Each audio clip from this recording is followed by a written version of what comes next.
함께 나누신 하나님의 말씀은 요한복음 11장입니다.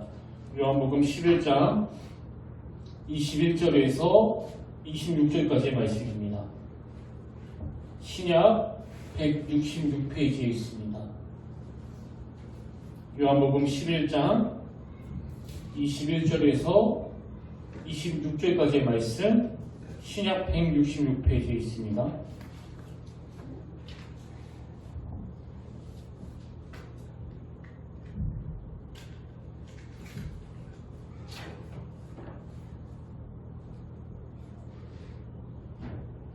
다 찾으신 줄로 믿고 우리 한 절씩 교독하시다가 마지막 26절은 다 같이 한 목소리로 봉독하시겠습니다. 마르다가 예수께 여쭤오되 주께서 여기 계셨더라면 내 오라버니가 죽지 아니하였겠나이다.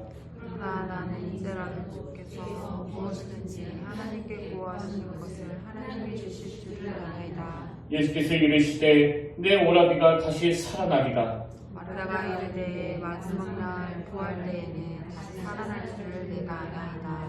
예수께서 이르시되 나는 부활이요 생명이니 나를 믿는 자는 죽어도 살겠고, 우리 다 같이 읽겠습니다. 시작. 무릇 살아서 나를 믿는 자는 영원히 죽지 아니하리니 이것을 내가 믿느냐. 아멘. 할렐루야. 반갑습니다. 우리 함께 인사 나누길 원합니다. 참 잘하셨습니다. 네, 참 잘하셨습니다. 오늘도 성령 충만한 하루가 되시기를 진심으로 축복합니다. 그 신경심리학자가 쓴 12가지 행복의 법칙, 이런 제목의 책이 있는데요. 저자가 그 책에서 주장하는 게 뭐냐니까 이 인간의 뇌는 계속 반복해서 자극하면, 다시 말해서 계속 반복해서 학습을 하면 이 뇌의 신경회로는 개조가 되고 또 강화가 될 수 있다. 그리고 그 감사도 똑같다는 겁니다. 이 감사도 지속적인 훈련을 통해서 발전되어 갈 수 있다. 그런 내용을 담은 책인데요. 제가 또 감사하면 달라지는 것들, 이 책에도 보니까 그 비슷한 내용을 주장하는 겁니다. 그 책 일부를 읽어드리겠습니다. 무슨 일이든 두뇌를 자주 쓰게 되면 두뇌는 그 일에 아주 능통해져요. 자주 감사해야 하면 긍정적인 기분이 형성되고, 그러면서 뇌 경로가 강화되어 다시 더 긍정적인 기분이 생겨나는 겁니다. 감사는 일종의 정신훈련으로 생각하면 됩니다. 지금 여기서 강조하는 게 뭐예요? 선천적으로 좀 착하게 태어나고 마음이 좋은 사람은 감사가 저절로 생겨나고, 좀 강팍하게 태어난 사람은 감사가 잘 안 나오고, 이게 아니라는 거예요. 감사는 훈련이라는 겁니다. 계속 끊임없이 반복해서 감사를 훈련하면 이 뇌 신경회로가 그쪽으로 강화가 된다. 그 감사노트도 마찬가지예요.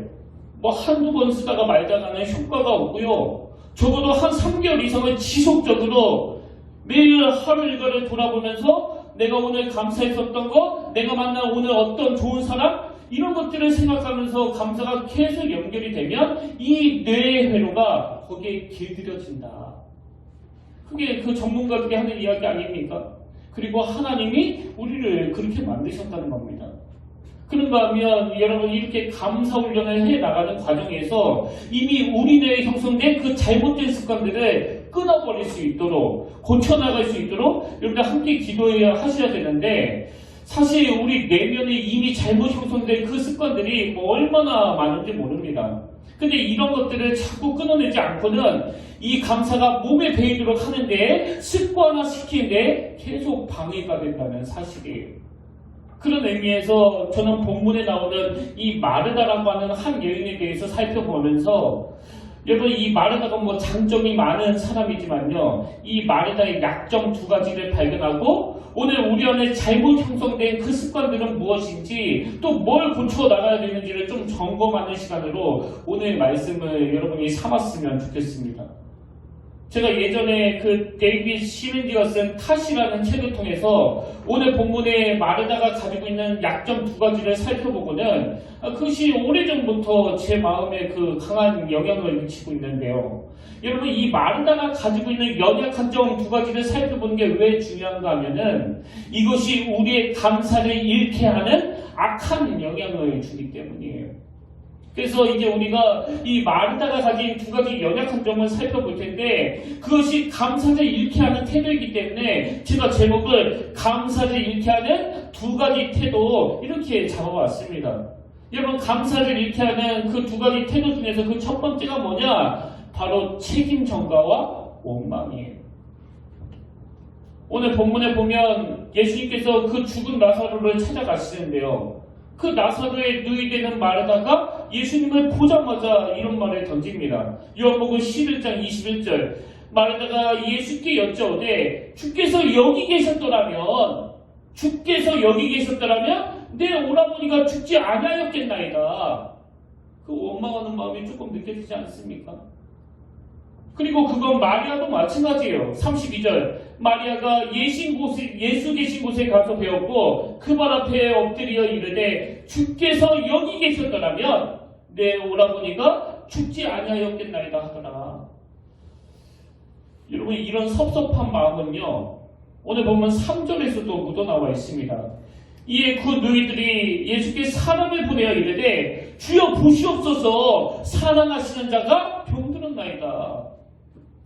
지금 이렇게 죽은 오빠를 앞에 놓고 이 마르다와 마리아가 예수님을 향한 그 원망의 마음을 숨기지 않는데요. 저는 이 마르다와 마리아가 예수님께 원망하는 모습을 보면서 그 광야에서 끊임없이 그 불만과 불평을 터뜨렸던 그 이스라엘 백성들이 생각났습니다.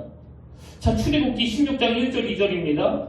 이스라엘 자손의 온 회중이 엘림을 떠나 엘림과 시내산 사이에 있는 신광야에 이르니 애굽에서 나온 후 둘째 달 15일이라 이스라엘 자손 온 회중이 그 광야에서 모세와 아론을 원망하여. 여러분 이스라엘 백성들이 홍해를 건너자마자 막 들이퍼붓는 게 그 원망 아닙니까? 그리고 그 원망과 불평이 광야 생활 내내 계속되잖아요. 뭐 어디까지 계속됩니까? 광야에서 죽을 때까지. 그럼 왜 이런 원망과 불평이 어떻게 계속 이렇게 끊임없이 나오느냐? 제가 앞에서 말씀드렸잖아요. 이 원망과 불평이 계속 이루어지면 이 인간의 뇌는 자주 반복해서 사용하는 부위의 그 뇌의 회로가 활성화되기 때문이라는 겁니다. 그래서 여러분 한번 주변을 가만히 살펴보세요. 지난주에 이 문제로 원망했던 사람은요. 다음 주도 저 문제로 또 원망하고 있습니다. 근데 똑같은 일인데도 불구하고 지난주에 그렇게 원망할 수 있는 사안을 가지고 너그럽게 품어준 그 사람은요. 다음 주에도 또 다른 일을 만나도 또 너그럽게 품어주는 거거든요. 그래서 저는 지금 뇌회로가 어느 쪽으로 활성화되는 것이 문제라는 그 전문가들의 글을 읽으면서 정말 하나님이 우리를 그렇게 만드셨구나. 그래서 여러분 감사는요. 길을 내는 거예요. 길을. 감사는 선천적으로 타고나는 게 아니라 훈련을 통해서 습득되는 거라는 그 이야기를 지금 하고 있는 겁니다. 그렇기 때문에 우리는 자꾸 마음에서 원망과 불평이 나오는 걸 그냥 방치하면 안 되고요. 그리고 또 이 마음에서 계속 반복되는 원망과 불평을 방치하면 안 되는 이유는 이게 바로 우리의 영적인 문제이기 때문이에요. 출애굽기 16장 8절 모세가 또 이르되 여호와께서 저녁에는 너에게 고기를 주어 먹이시고 아침에는 떡으로 배불리시리니 이는 여호와께서 자기를 향하여 너희가 원망하는 그 말을 들으셨습니다. 여기 보면 지금 하나님께서 이 백성들에게 있어서 결핍된 거, 부족한 거, 원망하는 그 모든 것들에 대하여 항상 그 자비롭게 대해주시거든요. 근데 그럼에도 불구하고 그 이스라엘 백성들이 원망을 그치지 않으니까 모세가 이렇게 말합니다. 우리가 누구냐? 너희의 원망은 우리를 향하여 함이 아니오 여호와를 향하여 함이로다. 그래서 여러분 모든 원망과 불평 속에는요. 이 하나님을 향한 영적인 문제가 도사리고 있다는 거예요. 그리고 여러분이 다 아시지만 하나님이 그 아담에게 하와를 주신 것에 대해서 처음에 뭐 얼마나 좋아했습니까? 내 뼈 중에 뼈요 살 중에 살이라고 말할 정도로 그렇게 좋아했었는데 그 하나님과의 관계가 딱 깨지고 나니까 당신이 허락한 저 여자 때문에 내가 이 모양 이 꼴이 됐다고 막 그렇게 하나님께 원망을 쏟아놓잖아요. 그래서 우리가 이 습관적인 원망과 불평을 그냥 방치해서는 안 되고요. 그런가 하면 또 하나 우리가 이 원망과 불평을 방치하면 안 되는 또 다른 이유는요. 그것이 우리로 하여금 너무나 많은 소중한 것들을 잃게 하기 때문이에요. 여러분 한번 생각해 보십시오. 지금 그 이스라엘 백성들은 비록 그동안 이 광야 생활이 좀 불편했다 할지라도 지금 이 일상에서 가장 가슴 벅찬 순간 아닙니까? 그 악한 바로왕 아래에서 종살이하던 그들에게 이제 해방이 되었다는 그 가슴 벅찬 기쁨과 또 홍해가 갈라지는 그 기적을 직접 눈으로 목도했다는 그 감격이 이 광야 생활을 감사로 물들게 할 것 같은데 오히려 이 원망과 불평이라는 뇌의 회로는 이스라엘 백성들에게 있던 그 기쁨을 다 죽여버리는 거 아닙니까?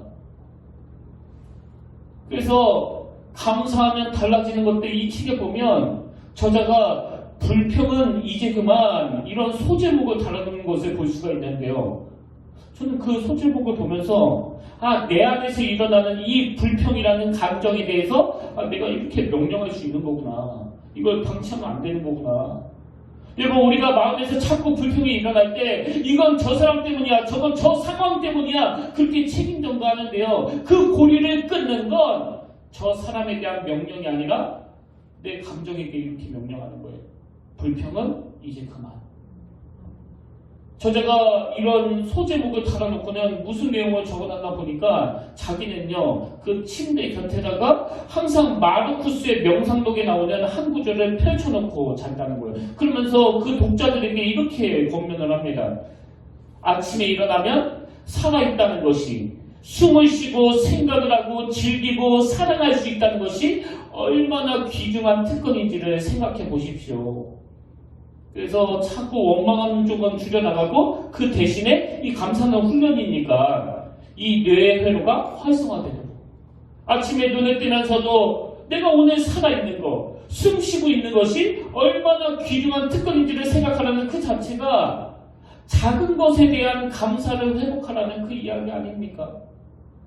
저는 저와 여러분이 이제 이런 배움을 통해서 우리 삶에도 좀 적용했으면 좋겠습니다. 그래서 아침에 딱 일어나면 여러분 이렇게 선포하십시오. 불평은 이제 그만. 그런가 하면 두 번째로 이 마르다에게서 발견되는 잘못된 태도가 하나 더 있는데요. 그게 뭐냐? 지금 마르다는요. 현재가 실종된 그 믿음의 모습을 보이고 있다는 사실입니다. 이 현재가 실종됐다. 제가 지금 무슨 근거로 이런 말씀을 드리냐면요. 자, 이 마르다의 생각의 흐름을 잘 살펴보십시오. 21절. 마르다가 예수께 여짜오되 주께서 여기 계셨더라면 내 오라버니가 죽지 아니하였겠나이다. 지금 마르다는요. 현재보다는 되돌릴 수 없는 과거에 매여 있는 거예요. 주께서 여기 계셨더라면 우리 오빠 안 죽었을 텐데. 근데 여러분 그걸 뭐 1년 내내 생각한다고 그 죽은 오빠가 다시 살아납니까? 절대 살아나지 않습니다. 이렇게 마르다는 무기력한 과거에 그 생각이 고정되어 있는데요. 그럼 마르다를 보시고 예수님께서 뭐라고 말씀하신 거 아닐까? 23절 예수께서 이르시되 내 오라비가 다시 살아나리라. 그랬더니 이 마르다가 이번에는 그 생각이 껑충 뛰어가지고 막연한 미래에 머뭅니다. 24절 마르다가 이르되 마지막 날 부활 때에는 다시 살아날 줄을 내가 아나이다. 여러분 지금 이 마르다에게서 빠져있는 게 뭐예요? 예수님께서 지금 네 오라비가 다시 살아나리라 역동적인 현재를 말씀하시는데 이 마르다는요 그 무기력한 과거에 매여 있지 않으면 막연하게 짝이 없는 그 미래에 머물러 있는 거예요. 이게 오늘 우리의 모습은 아닙니까? 이 현재가 빠져있는. 그래서 말씀을 들어도요 그저 상처를 치유해 주셨던 예수님, 예전에 그 과거에 내가 그렇게 힘들 때 함께 하셨던 예수님, 이런 말씀들만 은혜가 된다면 그건 지금 내가 과거에 매여 있다는 증거예요. 증거. 물론 복음이 당연히 그 과거에 받은 상처도 치유하지만 그러나 그 과거에 받은 상처를 치유해 주시는 그 복음의 능력이 드러나기 위해서는 오늘 현재도 너무나 역동적으로 작동되는 그 복음의 능력이 함께 가야 되는 거예요. 예를 들어가지고 뭐 경기도 어디에 가면 원조 냉면집이 있다. 또 경기도 어디에 가면 원조 돈가스 집이 있다. 근데 여러분 그 주소를 정확하게 모르고 가면 뭐 낭패를 볼 때가 한두 번입니까? 원조 냉면집이 있다고 그래가지고 그 마을에 가보면 다 간판이 원조 냉면이에요. 다. 근데 사실 그 주인 입장에서 가만히 생각해보면 이 원조 식당인 척하면서 간판 내보는 게 중요한 게 아니라 오늘 음식을 맛있게 하는 게 중요한 거 아닙니까? 뭐 원조는 별로 중요하지 않습니다. 그 50년 전에 그 식당 조금 일찍 해가지고 그때 좀 맛있었더라. 그게 무슨 소용이에요? 오늘 맛있는 식당이 좋은 식당 아닙니까? 그리고 뭐 요즘 청년들이 제일 듣기 싫어하는 이야기 중에 하나가 라떼는 말이야, 라떼는 말이야, 어른들이 하시는 그 말씀을 너무나 듣기 싫어가지고 그래서 청년들은 뭐 라떼 커피도 안 먹는다고 그런 얘기들을 하는데 여러분 왜 어른들의 그 말이 이 청년들에게는 듣기 싫은 말이 되었을까요? 오늘 현재는 빠져있기 때문이거든요. 그래서 그 말에 동의를 못하는 겁니다. 예전에 본인이 경험한 그 일이 아무리 어마어마한데 오늘 현재와 동떨어진 이야기라면 그게 무슨 소용이에요? 그건 신앙생활도 마찬가지입니다. 나 때는 말이야? 기도를 얼마나 열심히 했는지 알아? 나 때는 말이야? 교회에서 봉사를, 전도를, 성가대를 얼마나 열심히 했는지 알아? 예전에 나는 뭐 교회에서 살았어 뭐. 이게 지금 무슨 소리예요? 지금은 안 한다는 거 아닙니까 지금은?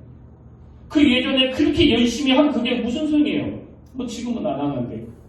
그래서 우리가 항상 주목해야 되는 건 현재예요. 현재. 역동적인 현재. 그 데이비드 시멘디가 쓴 탓이라는 책에 보면 현재로 돌아오라 이런 소제목이 있는데 저는 참 의미가 있다고 생각해서 오늘 설교 제목을 여기서 따왔습니다. 이 대목에서 저자는요, 잃어버린 현재 시제를 찾아야 한다 그러면서 성경에서 아주 중요한 한 가지 포인트를 예로 들어서 설명하는데요. 그 요한복음에서 예수님이 당신 자신을 묘사하실 때 보니까 이 영원하신 그리고 현재이신 예수님 이거를 강조하시더라는 겁니다. 자, 제가 몇 구절 읽어드릴게요.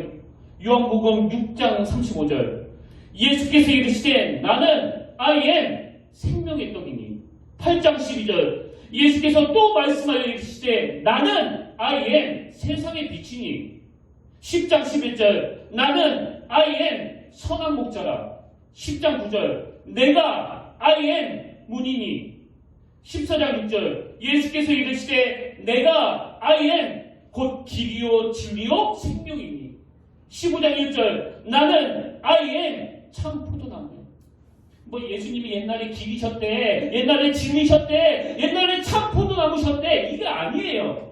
그 영원하고 역동적이신 예수님은 오늘도 이 순간에도 I am 내가 곧 길이요 진리요 생명이니. I am 나는 참 포도나무고 나는 선한 목자가 된다는 이 현재를 강조하시는 예수 그리스도. 그건 구약도 마찬가지인데요. 출애굽기 3장 14절 하나님이 모세에게 이르시되 나는 스스로 있는 자입니다. I am who I am. 또 이르시되 너는 이스라엘 자손에게 이같이 이르기를 스스로 있는 자가 나를 너에게 보내셨다 하라. 그런가 하면 고린도후서 6장 2절 이르시되 내가 은혜 베풀 때에 너에게 듣고 구원의 날에 너를 도왔다 하셨으니. 그 다음 보세요. 보라 언제요? 지금은 은혜 받을 만한 게요. 보라 지금은 구원의 날이로다. 2000년 전에 쓰여진 이 말씀이 그때부터 지금까지 항상 지금은이에요. 역동적인 항상 현재를 말하는 거라는 겁니다. 그래서 세번역으로 보니까 보십시오. 지금이야말로 은혜의 때요. 지금이야말로 구원의 날입니다. 나 때가 아니에요. 지금이야말로. 그래서 이따가 여러분 같이 찬양을 부르겠지만요. 주님 여기 계시기에 이 깊은 바다가 반석이 되고 주님 여기 계시기에 반석이를 내가 걸어가리라. 주님 여기 계시기에 저 거친 파도가 반석이 되고 주님 여기 계시기에 반석이를 내가 걷습니다. 주님 여기 계시기에 현재. 이게 역동적인 현재예요. 이런 점에서 저는 그 프레젠트라고 하는 이 영어 단어가 뭐 너무나 멋있다고 생각하는데요. 여러분 다시지만 그 프레젠트라는 단어가 형용사로 쓰이면 현재라는 뜻 아닙니까? 현재. 근데 여러분 이 현재라는 뜻을 가진 프레젠트가 명사로 쓰여지면 그 선물이라는 뜻을 가지고 있잖아요.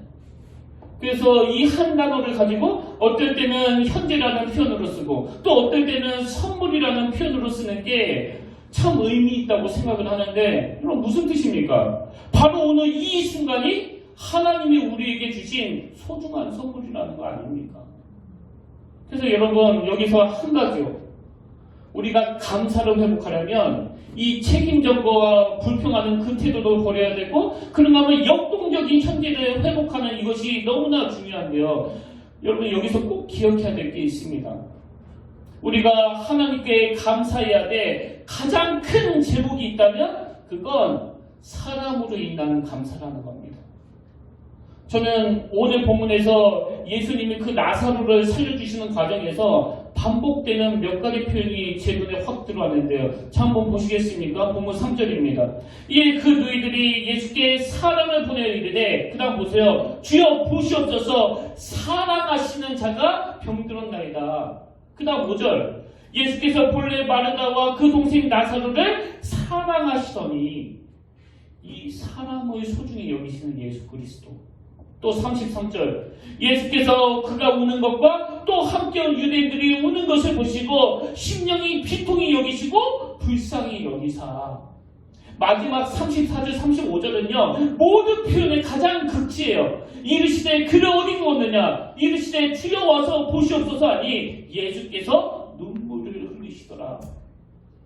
여러분 아니 왜 예수님은 금방 살려주실 건데 이렇게 눈물까지 흘리시는 걸까요? 혹시 이 예수님의 모습이 모순처럼 느껴지세요?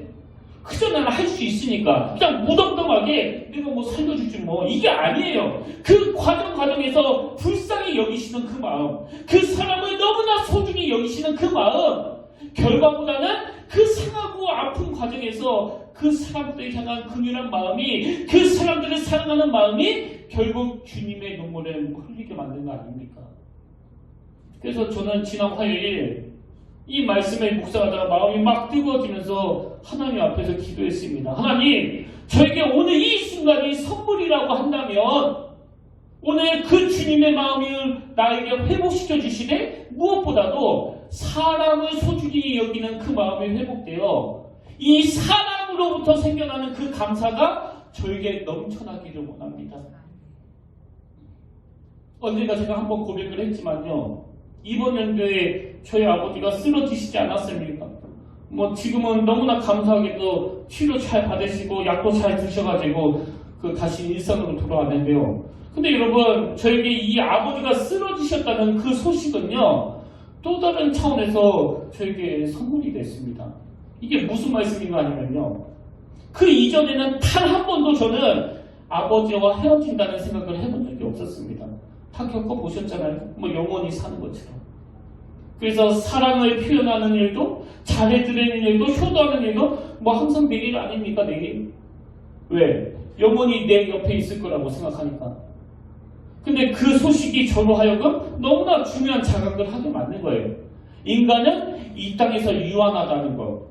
아버지와 얼마나 오래 사느냐의 문제이지 언젠가는 이 관계에 마지막이 있다는 것. 이걸 깨닫고 나니까요. 진짜 오늘 이 하루가 저에게 너무나 선물인 거예요. 아까 그 책의 저자는 이 감사를 회복하기 위해서 어느 명상가의 책을 펼쳐놓고 잔다고 하지만 뭐 그럴 필요 없습니다.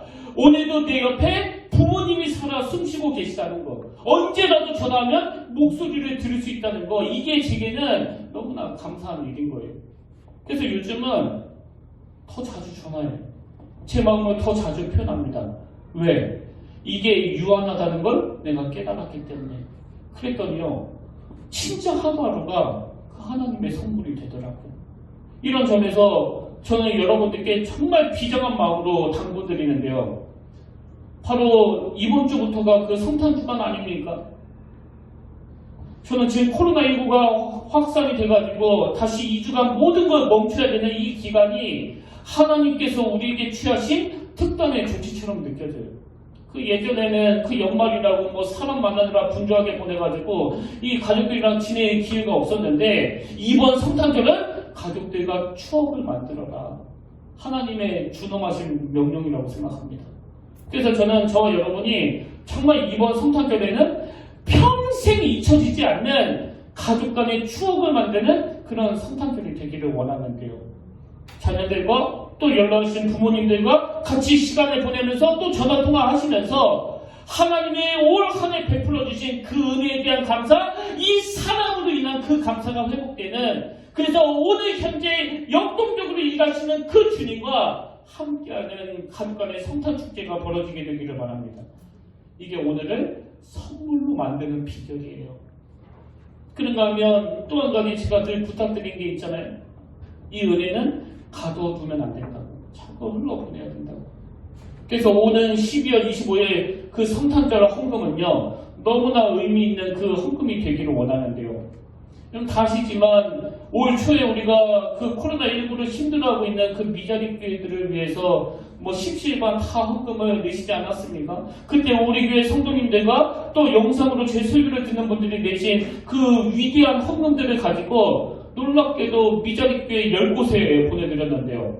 여러분, 올해 우리 교회가 10곳의 미자립 교회를 격려할 수 있도록 하나님께 쓰임받았던 것처럼 이제 한 해를 마감하는 12월 성탄절, 사람을 소중히 여기셔서 이 땅에 오신 예수님께 감사하는 마음으로 드린 그 헌금으로 우리가 동일하게 쓰임받기를 원합니다. 여러분, 지금 미자립교회 목사님, 사모님 중에 그 쌀이 떨어져서 괴로워하는 분이 계시다는 거 혹시 알고 계십니까? 그리고 지금 그 미자립교회 난방비가 없어가지고 추워서 떨고 있는 분이 계시다는 게 여러분 믿어지십니까? 이번 성탄절에는 가족 간의 성탄의 기쁨을 충분히 누리시고 그 기쁨을 가지고 이 땅에 오신 예수 그리스도께 감사하며 드린 그 헌금이 미자립교회 쌀을 구입해드리고 난방비를 보조해드리는 데 쓰여진다면 예수님이 참 기뻐하지 않으실까요? 저는 오늘 결론을 최근에 제가 읽은 책에서 발견한 글 2개를 읽어드리는 것으로 마무리하려고 하는데요. 그 첫 번째 글이 이렇습니다. 위안은 찾아오는 것이 아니라 발견하는 일에 가깝다. 공기처럼 늘 내 곁에 머물러 있지만 사라진 후에야 기억하는 많은 것들이 그렇다. 다시 한번 들어보세요. 공기처럼 늘 내 곁에 머물러 있지만 사라진 후에야 기억하는 많은 것들이 그렇다. 깊은 내 어둠을 잠재워줄 존재는 그러므로 이미 내가 아는 것들, 이미 내 안에 존재했던 것들이다. 여러분, 오늘 하루가 정말 하나님의 선물이라는 사실을 믿으시길 바랍니다. 공기처럼 늘 내 곁에 머물러 있지만 사라진 후에야 아쉬워하는 이런 어리석은 사람의 모습은 결코 신앙 있는 모습이 아니에요. 이미 내가 아는 것들, 이미 내 안에 존재했던 것들, 이것들을 소중히 여기는 이번 성탄 주간이 되기를 바랍니다. 그런가 하면 두 번째 글을 읽어드리고 말씀을 마무리하려고 하는데요. 내용이 이렇습니다.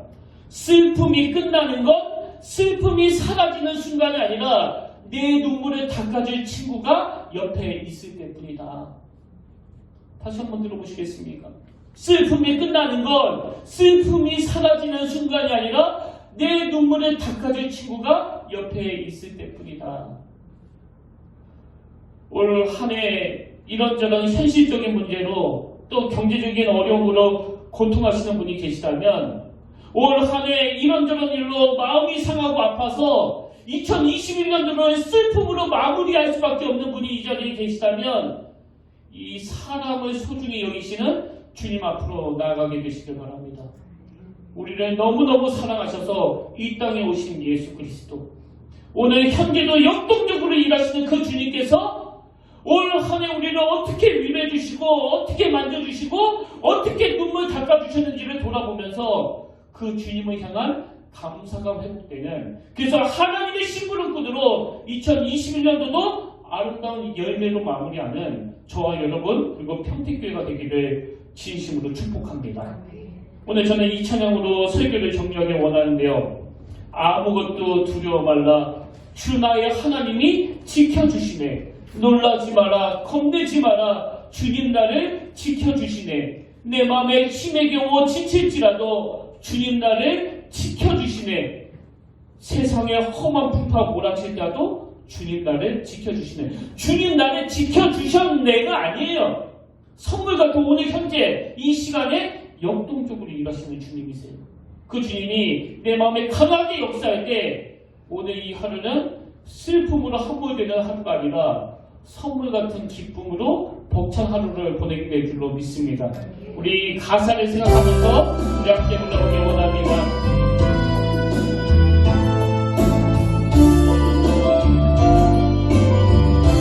아무것도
방해하는 악한 것들이 얼마나 많은지 모릅니다. 이 하루를 방해하는 악한 환경과 상황이 우리를 엄습한다 할 때에 영원한 현재이신 주님을 바라보고 영원한 그 주님이 우리 삶 가운데 역동적인 이 하루를 만들어주심을 신뢰하면서 나아가길 원합니다.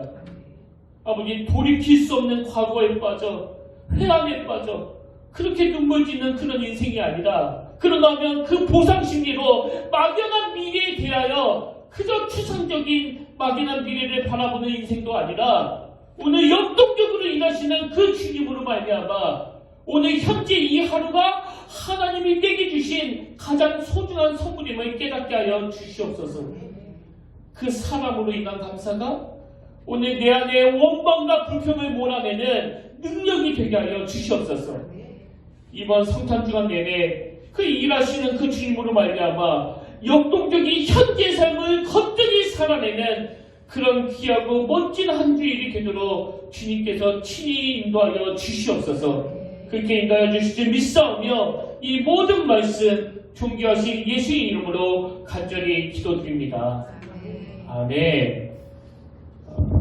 광고는 주부에 있습니다. 성탄 감사 예배와 그리고 승부 영식 예배 일시가 적어져 있으니까요.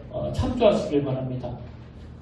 이제 우리 다 일어나셔서 주님 나를 부르시니 이 찬양 함께 부르기를 원하는데요. 이 찬양도 역시 말씀드렸지만 현재 진행형이에요. 주님 여기 계시기에, 주님 여기 계시기에.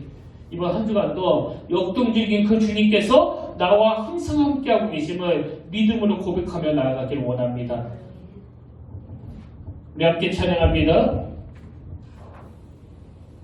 주님 나를 부르시니 나를 부르시니 두려움 없이 배서나가라. 우리 선포하며 나아가길 원합니다. 주님 나를 부르시니 주님 내게 오라시니 주님 보고 계시기에 주님 보고 계시기에 의심치 않고 바다를 걸어가리라. 주님 보고 계시기에 주님 보고 계시기에 주님 여기 계시기에 주님 여기 계시기에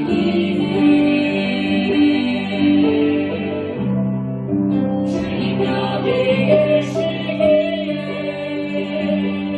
내 입은 바다가 반석이 되고 주님 여기 계시기에 반석이 된 내 마음 걸어가리라. 주님 여기 계시기에 저같이 파도가 반석이 되고 주님 여기 계시기에 반석이 된 내가 벗습니다. 주님 여기 계시기에 주님 여기 계시기에 이 깊은 바다가 반석이 되고 주님 여기 계시기에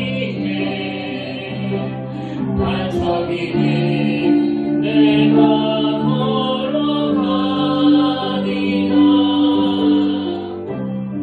주님 여기 계시기에 저같이 파도가 반석이 되고 주님 여기 계시기에 반석이 된 내가 주님 여기 계시기에 반석이를 내가 걷습니다. 주님 여기 계시기에 반석이 된 내가 걷습니다. 아멘. 주님 여기 계시기에 이 깊은 바다가 반석이 되고 주님 여기 계시기에 그 반석이를 내가 걸어가리라. 주님 여기 계시기에 그 거친 파도가 내게 반석이 되고 그 주님 여기 계시기에 그 반석이를 내가 걸어갑니다. 현재 그 역동적인 주님께서 오늘 이 자리 여기에 함께 계시기 때문에 비록 내가 깊은 바다에 빠져 있더라도 비록 내가 거친 파도를 만나 헤매고 있더라도 나와 함께 하시는 그 하나님으로 인해 오늘 이 하루가 저에게 가장 놀라운 선물이 되기를 원합니다. 그리고 사랑하는 아내가, 남편이, 그 자녀들이 교회에서 만난 너무나 아름다운 형제 자매님이 오늘 이 시간 누리며 감사해야 될 선물인 것을 믿음으로 고백하기를 원합니다. 오늘 이 사람으로 인한 감사가 모든 불평과 원망을 물리치는 능력이 됨을 인식하면서 그 주님과 더불어 너무나 역동적인 너무나 선물 같은 하루를 보내게 하여 주시옵고 나에게 이런 선물을 보내주신 주님께 감사하며 그 받은 은혜의 물꼬를 흘러보내는 하나님이 찾으시는 참된 예배자가 되도록 우리의 생각과 행동을 주장하여 주시옵소서. 이제는 우리 주 예수 그리스도의 은혜와 하나님 아버지의 탐없는 사랑과 성령님의 감동, 감화, 위로, 교통, 충만하심의 역사가 선물로 주신 오늘 이 하루를 가장 소중히 여기며 무엇보다도 감사 훈련을 행하되 사람으로 인한 감사가 내 안에서 끊이지 않고 일어나기를 갈망하고 바라며 그 모든 일들을 가능하게 하시는 영원한 현재이신 예수님께 소망을 두고 그분을 원하시는 그 길로 달려가기로 다짐하며 기뻐 예배드리는 모든 주의 자녀들 머리 위에 지금부터 영원토록 함께 계시기를 간절히 축원하옵나이다.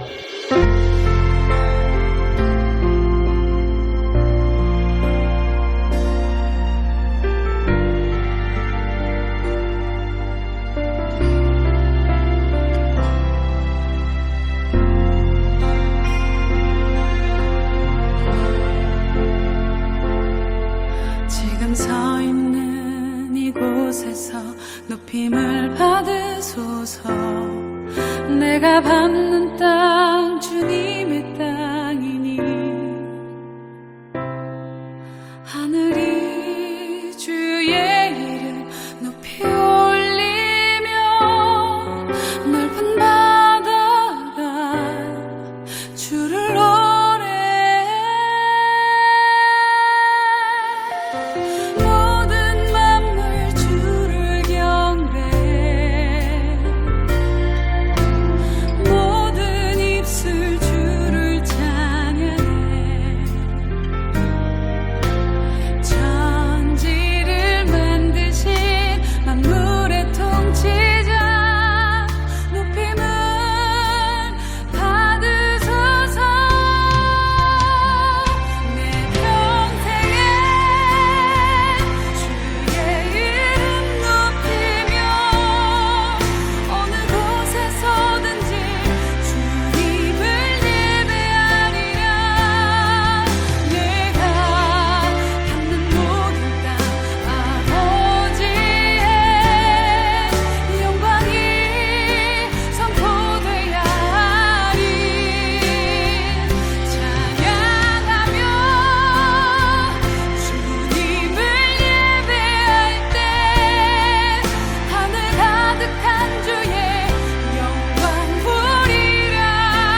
뜨소서